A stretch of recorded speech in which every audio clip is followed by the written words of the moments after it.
السلام علیکم دوستو ہم ایک ایسے معاشرے میں رہتے ہیں جہاں غریب غریب تر اور امیر امیر ترین ہوتا جا رہا ہے۔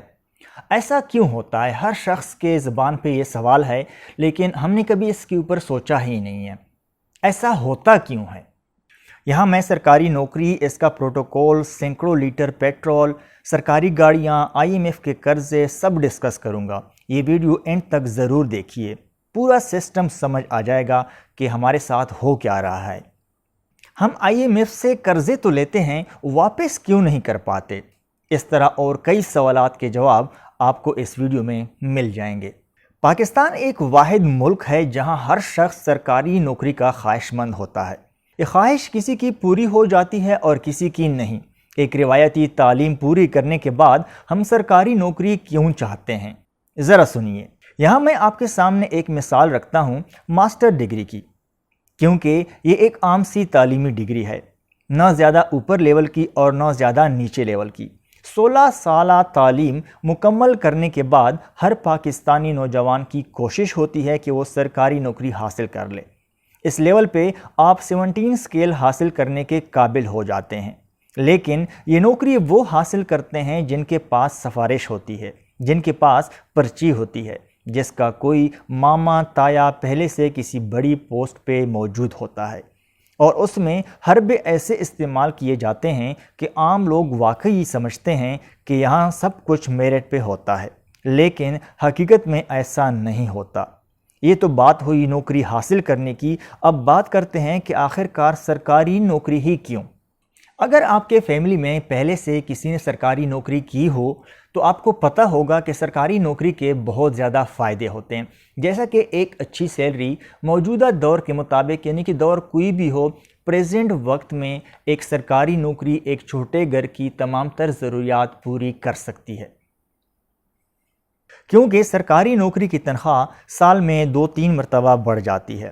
اس کے علاوہ ہاؤس رینٹ، پیٹرول، گاڑی، ہفتے میں 2 چھٹیاں، سال میں 2 بار انکریمنٹ، سالانہ بونس یا عید الاؤنس، بچوں کے تعلیمی وظائف، کتابیں خریدنے کا الگ الاؤنس، بچوں کی شادی کے الگ الاؤنسز، فری میڈیکل، ریٹائرمنٹ پہ کروڑوں روپے اور ماہانہ پینشن، اور اس کے علاوہ سرکاری نوکریوں میں بچوں کا کوٹا۔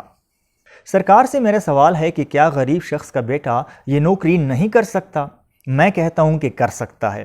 کیوں نہیں کر سکتا؟ مگر ایک غریب شخص کو موقع ہی نہیں دیا جاتا، کیونکہ غریب اور امیر کے اسکول ہی الگ الگ ہیں۔ اگر یہ اسکول ایک ہو جائیں اور امیر اور غریب کا سٹینڈرڈ ایک ہو جائے تو سب کچھ ہو سکتا ہے، مگر ایسا کیوں ہوگا؟ کیونکہ اگر ایسا ہو جائے تو پھر امیر غریب پہ حکومت کیسے کرے گا؟ اس کے بعد ہم دیکھتے ہیں کہ غریب کے ساتھ سلوک کیا جاتا ہے۔ 75 سال گزر چکے ہیں لیکن پاکستان کے حالات نہیں بدلے۔ سب نے ہمیں ٹرک کے بتی کے پیچھے لگایا ہوا ہے، کوئی ہمیں روٹی، کپڑا اور مکان کے دلاسے دے رہا ہے، لیکن آج تک لوگوں کو پینے کا صاف پانی تک میسر نہیں۔ کوئی ہمیں نوکریوں کے یا بینک سے سستے قرضوں کے دلاسے دے رہا ہے، جبکہ ملتا کسی کو بھی نہیں، کیونکہ بینک کی شرائط ہی ایسے ہوتے ہیں جو کہ غریب شخص نہیں پورے کر سکتا۔ جبکہ کوئی ہمیں نیا پاکستان دے رہا ہے، پرانے پاکستان سے آزادی کے نعرے لگا رہے ہیں جو ایک عام پاکستانی کو کچھ بھی نہیں دے سکے۔ آخر کب تک ایک عام پاکستانی کے حالات بدلیں گے؟ وہ دن کب آئیں گے جب اس شخص کے روزمرہ زندگی کے تمام تر ضروریات پوری ہوں گی؟ اور وہ بنیادی ضروریات جیسا کہ روٹی، کپڑا، مکان، تعلیم، سیکیورٹی اور ایک پرامن ماحول جو ایک عام معاشرے کے لیے بہت ضروری ہوتی ہے۔ لیکن بدقسمتی سے یہ چند ضرورتیں بھی ایک عام پاکستانی کی پوری نہیں ہیں۔ ظلم کی انتہا دیکھیں کہ پاکستان کے عیاش پرستوں کے عیاشیوں کے تمام تر اخراجات 3 مرلے کے کرائے کے مکان میں رہنے والا ایک غریب پاکستانی ادا کرتا ہے، اپنے بچوں کے پیٹ سے بچا کر ان کے اخراجات ادا کرتا ہے۔ کہتے ہیں کہ جب ظلم بڑھ جاتا ہے تو انقلاب ضرور آتا ہے۔ اب یہ انقلاب خونی ہو یا نہ ہو، اس سے کوئی فرق نہیں پڑتا، کیونکہ غریب جس حال میں جی رہا ہے، یقین کر لیں کہ وہ اس موجودہ زندگی پہ موت کو ترجیح دے رہا ہے۔ جو ان کے حالات ہیں، یقین کر لیں کہ وہ اپنے بچوں کو مارنے تک آ پہنچے ہیں، کیونکہ وہ اپنے بچوں کو اب کھلانے سے قاصر ہیں۔ اب بات کرتے ہیں سرکاری افسروں کے عیاشیوں کی۔ یہ عیاشیاں غریب کا خون چوس کر کھی جاتی ہیں۔ پاکستان کے غریب عوام نے ٹھیکہ نہیں لیا ہوا کہ ان ہٹے کٹے خود کفیل امیر ترین کروڑپتی سیاستدان، بیوروکریٹس، جج، سرکاری افسران اور جو اسٹیبلشمنٹ کے ہر شخص کا بوجھ اٹھائے گا۔ میں یہ سمجھتا ہوں کہ ہمیں چیزوں کو سمجھنے سے ایک سٹیپ آگے بڑھنا چاہیے۔ 75 سالوں سے ہم صرف چیزوں کو غلط سمجھ رہے ہیں، لیکن صرف غلط سمجھنے سے کچھ بھی نہیں ہوگا جب تک ہم کچھ کریں نہ، ورنہ 1960 میں جیسے چائنا میں 40-50 ملین لوگ صرف بھوک سے مرے تھے تو پاکستان میں بھی وہ دن دور نہیں ہیں۔ ان قرضوں کے ذمہ داران کون ہیں؟ ان قرضوں کے ذمہ داران وہ اشرافیہ ہے، وہ افسران ہیں، وہ پالیٹیشین ہیں جنہوں نے ان تمام پیسوں پہ عیاشیاں کی ہیں۔ یہ عیاشیاں میں نے اور آپ نے نہیں کی، یہ عیاشیاں، یہ پروٹوکول انہوں نے انجوائے کی ہیں۔ IMF کے قرضوں کی جو اقساط ہیں وہ ایک غریب بندہ میں اور آپ ہی ادا کر رہے ہیں۔ 40 بلٹ پروف گاڑیوں کے پروٹوکول کون لیتا ہے؟ نوکر چاکر کس کے ارد گرد ہوتے ہیں؟ سینکڑوں لیٹر پیٹرول، لاکھوں روپے تنخواہیں، سرکاری گاڑیاں، سرکاری گھر، سرکاری ایئر ٹکٹ، فری میڈیکل، جبکہ ایک عام پاکستانی یہ سارے خرچے اپنے 25-30 ہزار کے انکم میں پورے کرتا ہے۔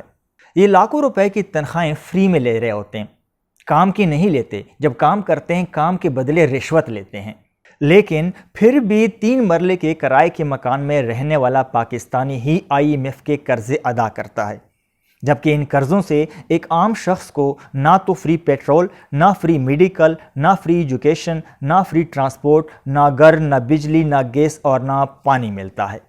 تو پھر یہ قرضے ہم کیوں ادا کریں؟ ان افسران کی ضروریات تو ساری فری میں پوری ہوتی ہیں، تو تنخواہ کس چیز کی لیتے ہیں؟ بلکہ یہ کہنا غلط نہ ہوگا کہ سرکاری افسران کام نہ کرنے کی تنخواہیں لیتے ہیں جبکہ کام کرنے کی رشوت لیتے ہیں۔ اگر ایک دہاڑی دار اپنے پیسوں سے 1 لیٹر پیٹرول 210 روپے میں خرید سکتا ہے تو یہ لاکھوں روپے کمانے والے صدر، وزیر اعظم، وزیر اعلیٰ، MNAs، MPAs، سیکرٹریز یہ کیوں نہیں خرید سکتے؟ ان کی بھی مفت خوریاں بند ہونی چاہیے۔ بڑے بڑے ممالک کے وزیر اعظم 2 کمروں کے فلیٹ میں رہتے ہیں، جبکہ ہمارے وزیر اعظم، ہمارے وزراء ایکڑوں پہ محیط بڑے بڑے محلوں میں رہتے ہیں۔ اگر واقعی معیشت کو بہتر کرنا ہے اور IMF کے قرضوں سے چھٹکارا حاصل کرنا ہے تو اس نام نہاد اشرافیہ کو ملنے والی سبسڈی کو بھی ختم کرنا ہوگا۔ اگر پاکستان میں 20,000 افراد کو فری پیٹرول کی سہولت میسر ہے اور اگر ایک آفیسر کو 400 لیٹر پیٹرول ماہانہ الاؤ ہے تو اس کا مطلب یہ ہوا کہ حکومت کو ماہانہ 80 لاکھ لیٹر پیٹرول فری دینا پڑتا ہے، جس کو خریدنے کے لیے ماہانہ تقریباً $50 لاکھ درکار ہوں گے۔ وزیر اعظم ہمارا کوئی بھی ہو، خرچے شاہوں کے، مگر کچکول ہاتھ میں لیے کبھی ایک در پہ تو کبھی دوسرے در پہ، لیکن اپنے گھر کے اخراجات کم نہیں کرنے۔ یہ ہے وہ ناسور جو ملک کو IMF کے چنگل سے آزاد نہیں ہونے دیتا۔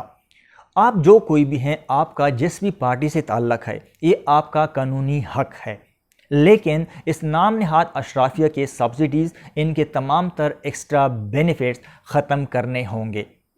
اس اشرافیہ کی بجلی کے فری یونٹ بھی بند ہونے چاہیے، ان کا بیرونی ملک فری علاج اور اس اشرافیہ کو 4، 6، 10 کنال کے محلات کی الاٹمنٹ بند کرنی ہوگی۔